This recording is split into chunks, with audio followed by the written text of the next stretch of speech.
safargi videoda ruldan tortib mejigar antiradargacha bor. Albatta videoni oxirigacha ko'rasiz, ma'lumotlarga ega bo'lasiz, narxlardan xabardor bo'lasiz. Videoni ko'rib bo'lmaysizdan oldin bitta like bosib qo'yish esingizdan chiqmasin. Kobaltni zavodskoy rulini anatomiya qilingan varianti bor aka.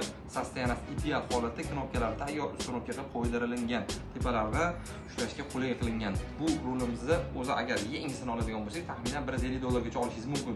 Bu rulni sizga bizni bu holatda mana ko'rib olishingiz mumkin. Tayyor Kobaltga qo'ysiz, undan boshqa mashinalarga ham qo'ysiz bo'ladi, lekin $69 ga beramiz bu rulimizning narxini. Bu yerda Opel rulimiz bor. Opel rulimizning narxini $59 ga beramiz. Okey, bundan ham bir dona bor. Neoline Xscope 7700S antiradarimiz $160 yengisi.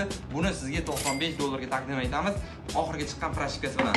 Pultlarimizdan o'zi polni komplekti bor, lekin betga-bet pagerni o'zini chiqarib qo'yganmiz. 909 pultimizda $145.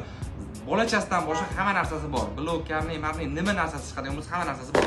905 pultimiz 580 so'm. Bunga ham zapas pultidan boshqa hamma narsasi bor. 903 oq pultimiz bo'lsa edi, tayyor karbonlarni taqib ideal holatda turibdi. Narxini 400 ming so'mga beramiz. M100 qora pultimiz ochadi, yopadi, hamma narsasi bor. Bolachasidan boshqa. Buni narxini 330 ming so'mga beramiz. Kimga videoda ko'rsatilgan tovarlarimiz kerak bo'ladigan bo'lsa, pastga nomer yozib qoldiramiz. Bemalol bog'lanib xarid qilsangiz bo'ladi. Salomat bo'ling.